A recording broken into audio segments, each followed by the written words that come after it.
So guys, in between episodes I did a thing. It's just that. If we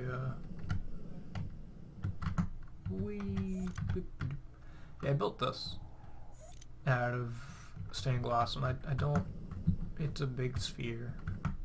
I got bored, but yeah. So this is what I did. I built a sphere. I don't really know what I'm going to do with it. I guess I could try to. Oh, there's a block missing. That is okay. We can fix that. Not a problem. What I did to get the glass is I automated a few igneous extruders which create stone, cobblestone, or obsidian. So I had them creating cobblestone. I had that cobblestone sent to an array of about 5 to I think it was 10 pulverizers. It only used 5 though. So that sent to 5 pulverizers, which then exported in sand into an ender chest, which was linked to the smeltery that I built over here. It's nothing. I got rid of it, but it was just a really tall smeltery, which I then had automatically exporting the clear glass, which it created, into my ME system, which I then turned into lime stained glass the same way you create lime stained glass in 1.7.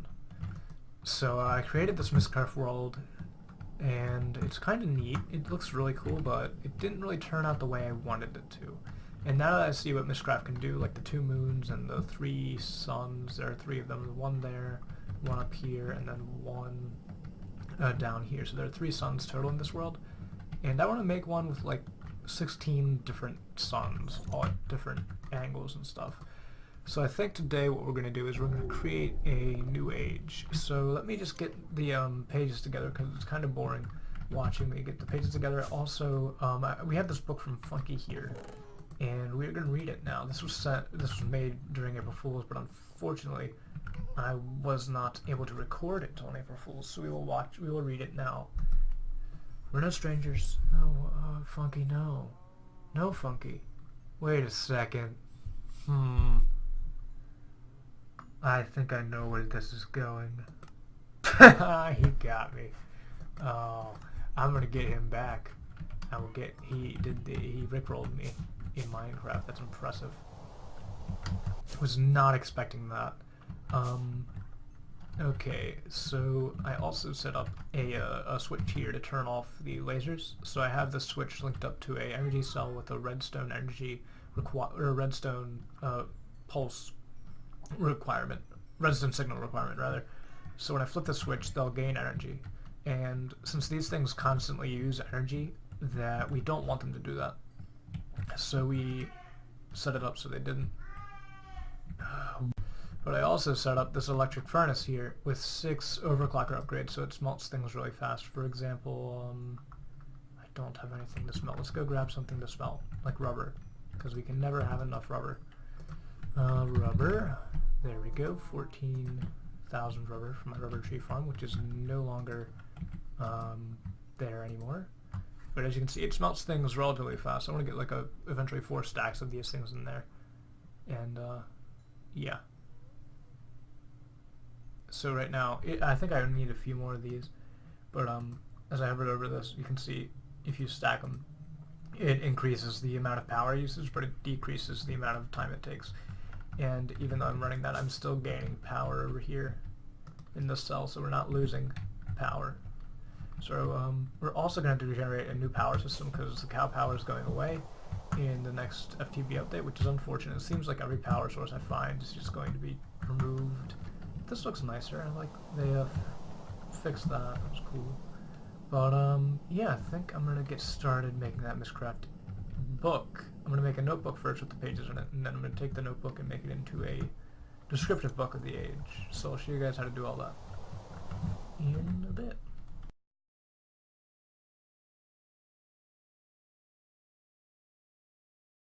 Okay guys, so I have the biomes and everything set up. So this world, we wanted it to be a bit of a tropical world. So what we have here are the biomes. So you want the biomes first. Is this biome? So these are all modifiers. Starfish are here, terrain modifier, large biomes here, and then a terrain modifier, floating islands here. So you want the biomes first, then you can put these after. That's pretty much how you do the biomes, and I'll go through the colors and stuff after I have the pages set up. Okay guys, so I added the colors in here. So the cool thing about Mistcraft now is that you can add multiple colors to describe a end goal. So you want to put your colors first, and then at the end you want to put what you're describing. So here we have some dark green cyans and some greens, and that's describing the sky colors. So all these colors will blend together kind of and make the sky color. Then we have here making the grass color, and we have here making the foliage color. So we have some greens and some blues for the foliage.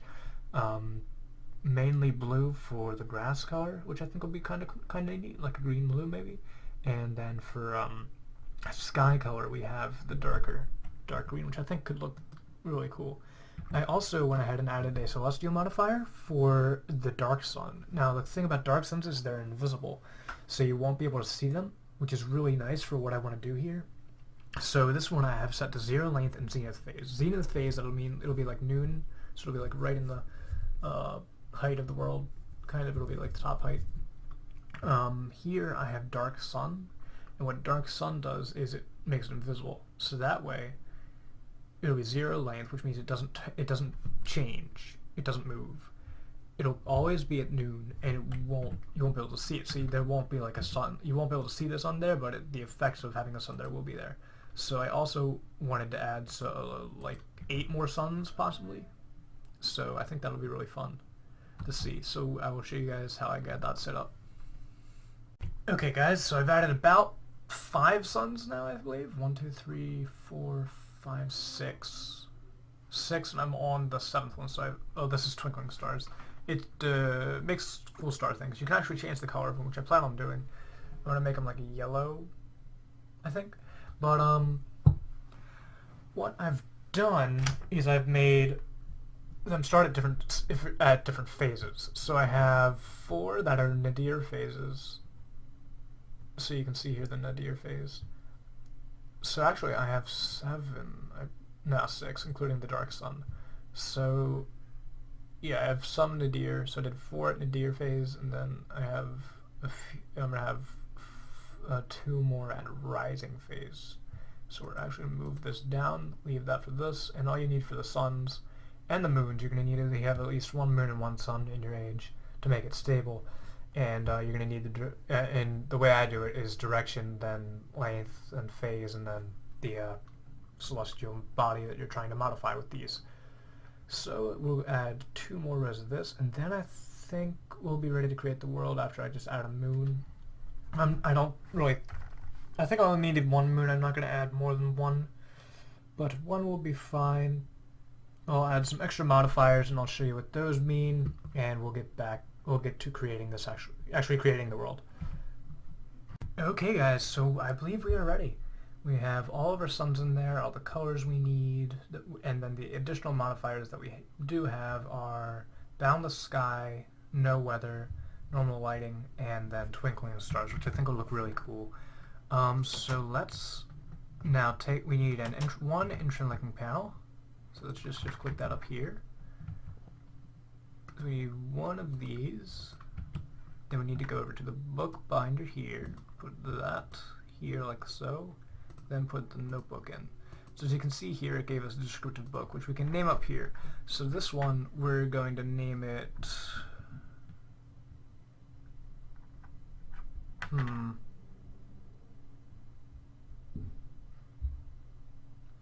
We're gonna name it...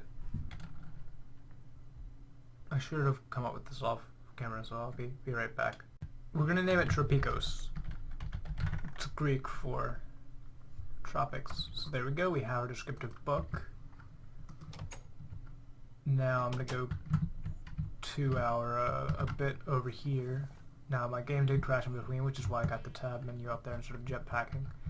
So we're gonna want to bind that before we leave. We're gonna want to leave some stuff in here. That notebook has no pages in it anymore. Paper, normal moon, and the tree die and stuff.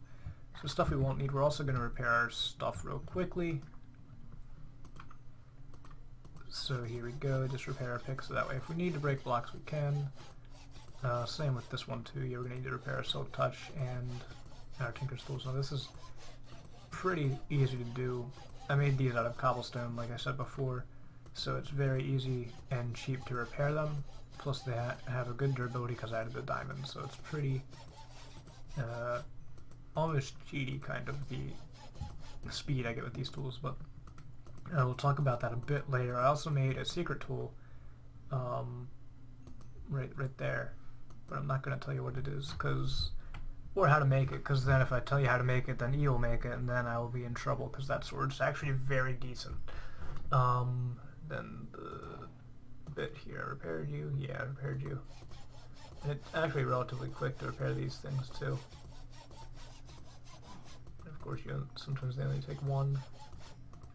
So there we go, we have our fully done hammer. There we go. We just need our linking book back to the overworld, which I had pre-made. I have a few of these to the overworld. So this one's to Thyrea, so that's not what we want. We want overworld. Thyrea was the age that we started out in. So let's put this book to the right there. So as you can see here, it says Tropicos. We need to bind our jetpack real quick, just in case. There shouldn't be any danger here, but you know, you gotta be careful. Okay, there we go. 3, 2, 1. Oh boy. Exciting. Oh my gosh, that is amazing. 1, 2, 3, 4, 5, 6.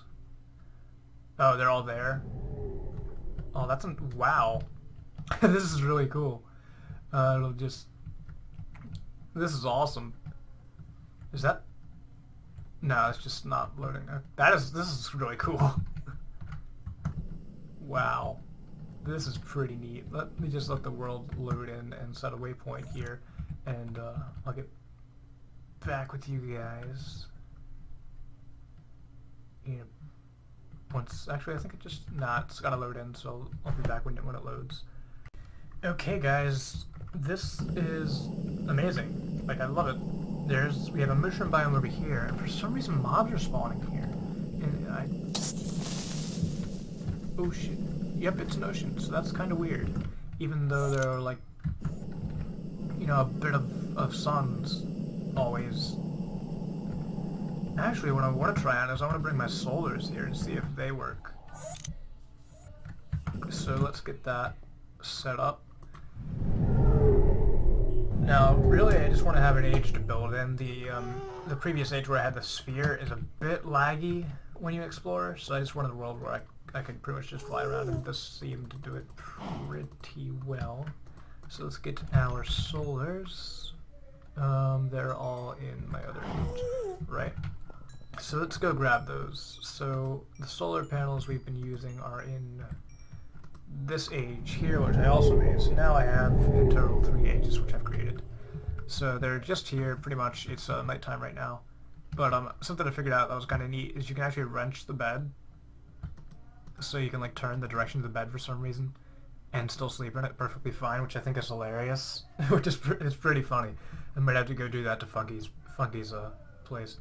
But actually now it's daytime, which is weird because the sky is like reversed. But we're gonna grab these. Let's just grab. Nope, doesn't work on those.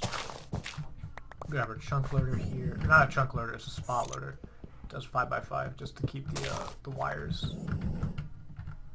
Okay, we had 2. Let's grab those. Get our tesseract here.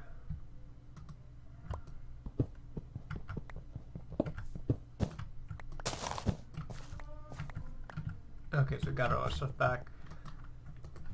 Let's try setting this up in the new dimension. There we go. There's a blue diamond, also known as a waypoint, in front of our face. Okay, so let's set this up like, I like these leaves kind of. They're kind of neat. They're kind of weird, actually. 1, 2, 3, 4. These things are pretty expensive. I nicknamed them rubber eaters because of what they do to rubber. So like each one of them takes about 1,000 of the rubber. So here we go. So we need our HV consumer. link that into an energy bridge, and link that into an RF producer. So what this does is this consumes the energy from these panels, which is producing a lot, and then that goes into here, and then this goes into the Tesseract, which I'm going to link to Dino's power, check frequency. You're going to send energy. Yep, you're doing that. Okay. So now these things are producing power, and they should be. Let's see if our leaf blower works on these.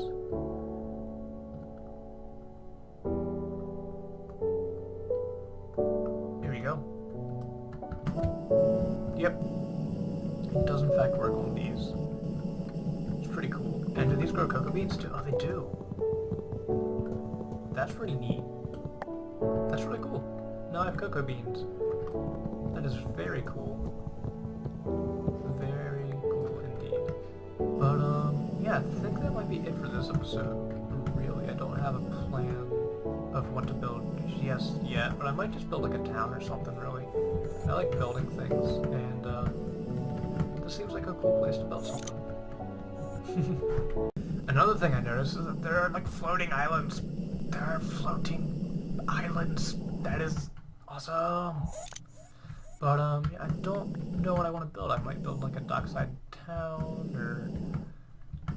I just don't... There are so many choices. I think that's what I'm going to do. I'm going to build, like, a little town. So let's start with the docks here. We've got tons of wood, and these give you oak. So we're going to take our chisel here, and we're going to turn this into fancy oak wood plank arrangement, oak wood crate, double slab. Let's turn it into these. I think these look pretty good. And what we'll do here is we'll make a various platform like that. Okay. And then we want our builder's wand, which is in our system. So we want our builder's wand. And what this will do is this will allow us to build things quicker. So, like this kind of. So we take the chisel out of our thing and put it. There we go. So now we've got like a little dock, kind of, and it, you know, it looks not good. I'm definitely going to add some variation. I don't know if I like this texture for this purpose, at least. I could have changed the watercolor too, but I decided just to leave it for now. So I'll be back once I have a bit more done. Just throw my extra quantum field ring back in there. Some cocoa brown and just some random stuff I've forgotten. Decided to tear some of these trees down just because they don't look too good. Like what is this? This is dark wood. Dark wood. Okay. Are you like dark oak? Because that would be awesome. Oh no! Yeah, this just goes all the way down to like... I think this might be one of the starfishers, but I'm not certain. I've got like 100 here, I don't need it. Yeah, I'm not really certain what it is, but it is something. And then we got ocelots here too, so you know we can have cats. Can have all the cats. But yes. So let's just see what this... It probably turns into spruce. Yeah, we don't want that. So I might keep the texture of the log for something, but it's not too pretty.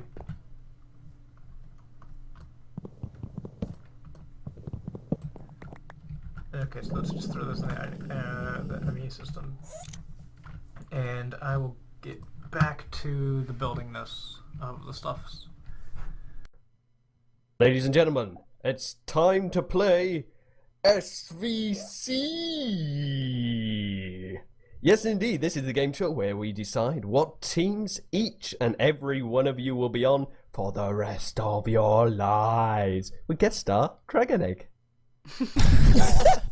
do you have any words for us, Dragon Egg? Inspirational. Yep, absolutely inspirational. World changing. So, yeah, Alright, so do we want to crack on with this? Yes, indeed. What we have here is the SVC machine, which will decide which teams, Skilla or Charybdis, each team will... No, not each team. Each we went person over, will be on... We went over this. It's Scylla. You managed to mispronounce it despite the fact that we... I practiced like 10 times. 10 times. Oh dear. So anyway, how this works is pretty simple. There's one light over here for Scylla. And there's one button over here for Charybdis. It's not my fault you chose foreign names. They're Greek. And yeah, so with that out of the way, who decides to go first? I want to go first. Okay. Away goes Dino. No. Funky's jumping near the button. That gives him precedence. Oh, okay. I made the button. Funky. S or C? C. Team Scylla. That's an S. Team Scylla, yeah. That's an S, yeah. That's an S. That is Not a definitely C. an S. They look similar. Give me a break. All right, now Yes. Dino. No, indeed. Here goes. Ooh. S. Also Team Scylla. Yes. Okay, who next? Oh, I'll go. 5. Oh. Charybdis. Charybdis. Oh yes. Oh yes, these guys right Skip. here. Oh, We got a bit of fighting. I guess I'll go then. Okay. The red button flashes and Charybdis. Oh, okay. Ooh. You know what? Okay, so I think This I can is already go now. overpowered, ladies and Oh, gentlemen. Okay. Oh, see there. man. See there. Okay. Here you go. Here you go. Here we go. Here Tension, we you go. can feel it. Oh! Ooh. Welcome. I'm gonna go last though, Chrono. No, I don't go, remember? Oh, you're not gonna go? No, I don't go. Oh yeah, Chrono's I'm the neutral. host. How can the Chrono host play is the Chrono's game? neutral. Oh, well, there we go. Now, that's all the people we have on the server for today. So that decides which teams these guys are on. The others will be prepared to do this. And of course, the teams don't automatically mean these guys are at war. The teams are whatever they make of Although them. it doesn't look good. Although it doesn't look good at all. We've got raised bows, we've got swords being flung everywhere. What ensue from this? I've got strength 3, so don't mess with me, guys. Everyone gang up on him and kill him. I don't think we could Wow. use a rapier. And now, a wither fight. Oh yay! I didn't miss that. Awesome. Alright, That's so right stop here, recording, right here, guys. Right in the center of the. Alright, I You're guess really I'm gonna quiet have to now. bow out. So guys, I started a bit on the base, and we've got this nice hole here, some glass. You know, not bad. I think it's pretty nice. Although I need to fix that over there. Do I? Let me go check. I think no, I'll be fine. Because what I'm gonna do is I'm gonna build a wall around the inner line here. So like the inner side, and then we're gonna have crystals on the outside for potion effects and such. So I guess I'm gonna finish doing that.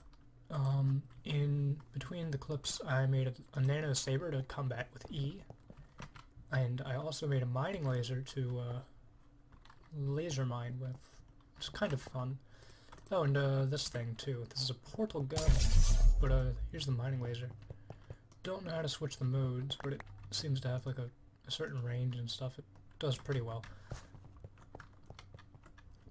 But the portal gun, which is cool about this, is you can actually pick up blocks with if you have ender pearl dust in you. So we're going to use that to go pick up some spawners. So, in other news, I'll be back after I have this room nice and pretty. Okay guys, so I got a lot more done with the hole here. So I put in a layer there, and then we have the underbit, which is like here. So it's pretty neat. I like it. And then I think I'm gonna have like different tunnels off the sides here, and like the 3x3 or 3 by number. Don't know how tall. I think it's 22 blocks. Not entirely certain, but yeah, I think I want to have like some 3x3 tunnels going this way, which will be really easy to do with this hammer here. As you can see, my inventory is a mess. Even reorganizing it doesn't do much to help it. But yeah, I think the tunnel idea is pretty neat. And then we'll work with putting some machines and technology in here. So let me think of some ideas and such, and get some lighting in there, because right now all I have is little temporary